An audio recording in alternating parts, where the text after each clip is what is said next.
there. Thank you so much for joining me. The first thing I want you to know is that you have everything you need to grow your career in the next 12 months. You are talented and you are more than capable. It doesn't take spending a ton of money to get to the top either. Everything you need to make it happen is on the inside of you. And I'm going to give you some strategies to do just that, make it to the top. I am Dorethia Kelly, the founder and CEO of Workspace Spark. I travel the country helping people grow in their money and their career, which is how I know that you've got what it takes. See, a lot of people overthink their career growth, all while watching others who are often less qualified get the jobs. So grab your notebook and a pen and let's get busy. I'm going to share some very simple things you can do to grow your career over the next year. All right, number one, stay tuned in to the office grapevine. Know what's going on in your organization. Who are the major players? How is each department structured? And what do they even do? Who's planning to leave? And does that mean there's more work coming down for your team? Or are new positions going to be created? You want to connect with your coworkers and executives of the company on LinkedIn as well. That'll keep you connected into what is going on in the organization. Now, of course, you must look up from your computer to do this. Go to lunch with your coworkers. Use the copier on a different floor to meet new people. Walk the floor and check out the titles on the doors inconspicuously, not in a weird way. If you're mostly remote, like a lot of us are, you can schedule virtual lunch meetups with your colleagues as a group or individually.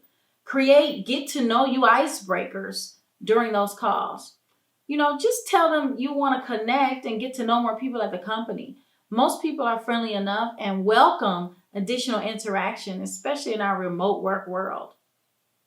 It's also best if you do those kind of meetings utilizing the video on your virtual meeting versus just the telephone, because then you can build better rapport. The other thing is, read that long, boring company newsletter. Yes, we know. You generally just delete it. Don't do that anymore. You should read it thoroughly and make note of key points that affect you and your team. Number two, promote the company you work for on LinkedIn. Companies love it when you promote them on LinkedIn. Share on their social. I suggest you use the company social pages and not your personal social, unless you're comfortable with that and you're sure there's no crazy content that might get you in trouble on your personal pages. Comment on their posts with only positive content. Don't tell trade secrets or anything like that, but just tout what you love about working there. Post pictures of your team's volunteer or lunch outing. Don't post pictures necessarily of you working, but light stuff, fun stuff. Share that.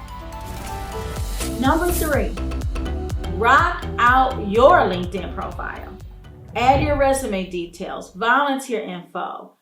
Add a picture. Doesn't take much to take a beautiful picture. You don't have to hire a photographer. With all these fancy phones we have now, your phone will do the trick. Get spiffy, stand against a light-colored wall, smile, and boom, you're done. Add your coworkers, executives, comment on their posts, engage online so that people feel like they know you better. I shouldn't have to say this, but I will. Never, ever trash a current or former coworker, boss, or company online or publicly. Go home, tell your best friend, tell your mate, tell your pet, but never do it online publicly. People are connected and you never know how this can help you and hurt you in the future. All right, number four, think strategically. I know, what does that even mean? Another corporate buzzword, right? Strategic thinking allows you to look at your role, your company, and your industry. For instance, these are some things you can consider. What changes are happening at my company? How does that affect my department? And is there an opportunity for improvement that I can suggest? What is going on in our industry and how does that affect our company? What is new or evolving that we can use to be proactive in serving our customer or clients better or improving our business? Those are the components of strategic thinking. Number 5, switch up your routine. We all have our routine. We just want to go home or go to the gym or check out the happy hour after work. If you work remote, you're probably even more settled in your schedule. You're just shutting down and then being with your family. But networking events are important. I know they can seem useless and just an awkward business card exchange. Change your mindset and get out there. These days, you can even network from home with all of the online meetups. Don't skip them. Attend. You want to make sure you are getting to know other people in your industry. Be strategic. I know that word again, but don't overthink it. Develop a few things you can talk about. Here are some you can ask. Oh, what department are you in and how do you like it? How long have you been with your company? Are you part of the organization hosting the event? Tell me a little bit about yourself. Even for the introvert, these conversation pieces will get you started. Follow up after the event or online virtual meeting and stay in touch with the people that you meet. Email them. Make sure your signature is in your email with your title and contact information. Number 6, attend conferences. Request to speak at the ones that are related to your expertise. Whether virtual or in person, speaking puts your knowledge front row and center of a lot of decision makers. If you stay connected with the people you meet, any number of opportunities may come your way. Number 7, speak at your own company. Doesn't have to be about work. Maybe there's an employee resource network that is looking for a topic you know a lot about. Go and share your knowledge. I have learned so much about people that I only said hi to in passing after attending one of their talks. It gave us more to talk about when we saw each other. I attended one where a colleague discussed how she worked abroad and shared her experience. This gave us some things to talk about when we passed by each other in the hallway versus just a smile and a nod. Number 8, take advantage of company education. Does your company offer tuition reimbursement? Do they host lunch and learns? Do they have professional development sessions? I hate to say this, but if you are in corporate America, you need a degree to get to the top. It is unfortunate, but it is true. I know there are others who did it without it, but currently in this environment, it's not happening 90% of the time. Now, as someone who is also a money person, I am not telling you to go crazy and incur all of this student loan debt.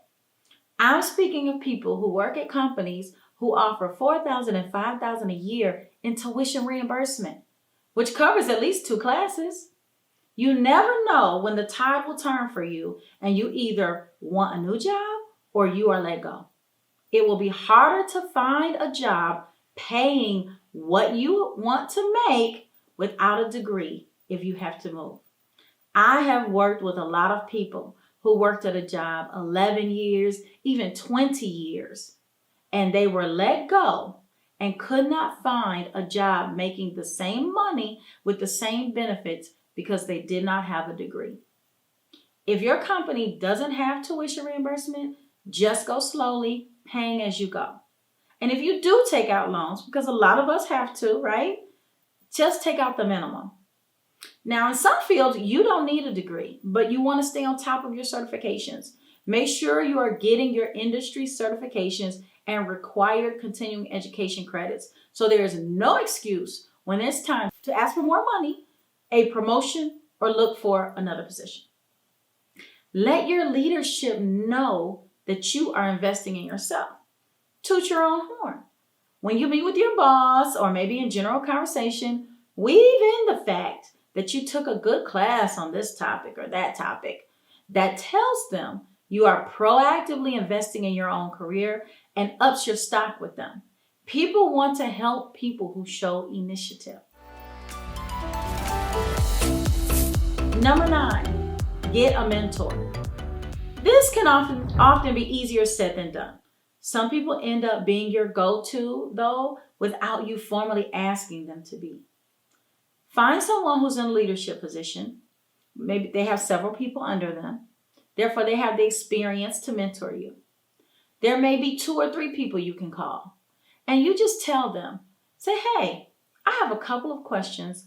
Do you have a moment for a 15-minute call? Or can I email you these questions? This way, you're not formally asking them to be your mentor, but you're kind of sliding it in there and you're keeping it quick. Make sure you are prepared with your questions in a clear, succinct manner. Don't come with a laundry list either. Remember that they're busy. Ask your 3 most pressing questions. Make sure you thank them for their insight. Number 10, put in some time after work.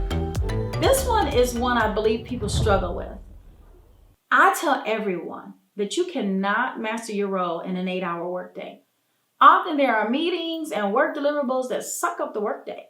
You must study your industry. You must read publications, blogs, watch YouTube videos, listen to podcasts. At a minimum, start with your company website. You'll learn a lot about the history and strategy from there. Research industry conferences and one-day workshops that you can go to. And keep all of this stuff together in your notes. It is important that you take time on your personal time to learn your industry.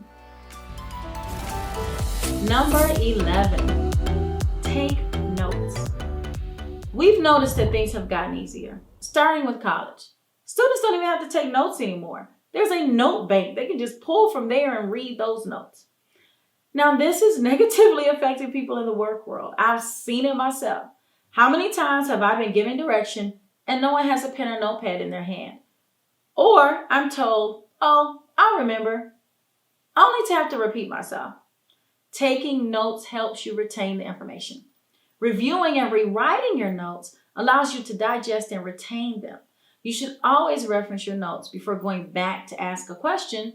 So when you go back, you can say, hey, I have a quick question. I referenced my notes, but didn't quite get it all. Can you help me with A, B, C, or D?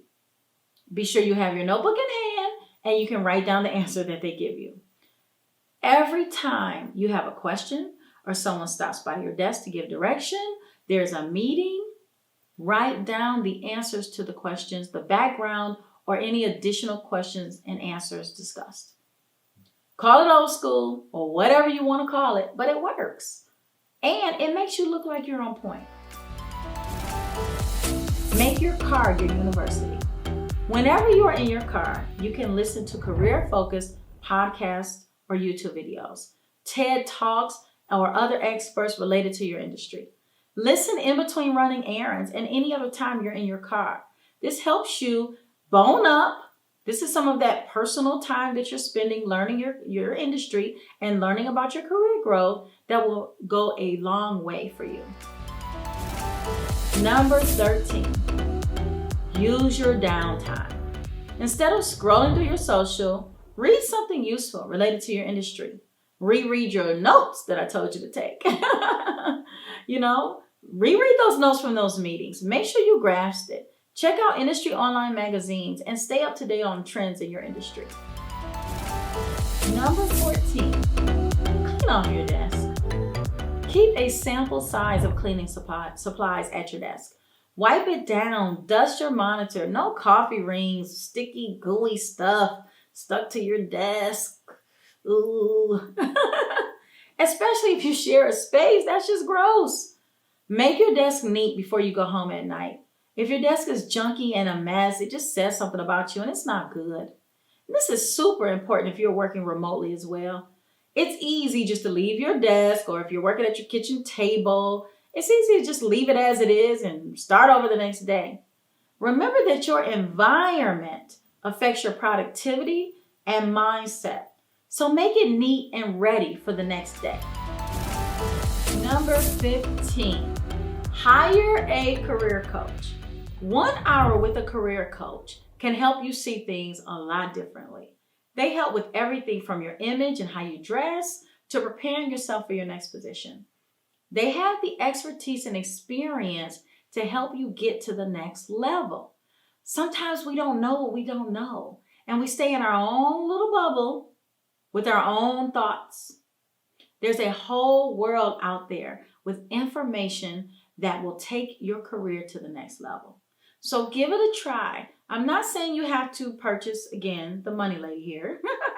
You don't have to purchase a million sessions. You can do 1 hour and see how you like it. And then maybe I do suggest doing at least 3 sessions of 1 hour each. And that way you can see progress. Now, you can vet your career coaches, get referrals from friends, go on LinkedIn and look for some that have great reviews, and do a consultation. Normally consultations are free, and you do that 15-minute consultation, and then you determine of those 3 who you like the best. I highly recommend career coaches. If you think about it, in every industry people have coaches. Why not have one for your career? All right, there you have it. 15 ways to grow your career in 12 months. We have an additional gift for you as well. I have compiled these tips in a workbook for you. Check your email. It is on the way. I really hope you enjoyed the video. There are more strategic tips just like these in our Workspace Spark community. Let's face it, there are just some things you need the inside track on to navigate. You will not understand the rules of engagement in corporate America without being part of a community of people with the experience to help you navigate. You can subscribe today for access to our monthly career and office to core subscription box, an online community of career-minded professionals who are determined to make it to the top. No, you will not get a million notebooks you have no use for. Each month is a different theme, such as career, tech tools, productivity, and more. You'll also have access to online webinars and trainings. We also feature the authors of many of the books, and we'll have expert interviews monthly. So this is definitely a community that you want to be a part of to help you take your career to the next level.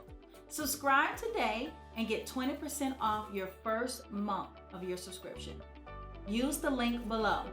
And thank you so much for watching.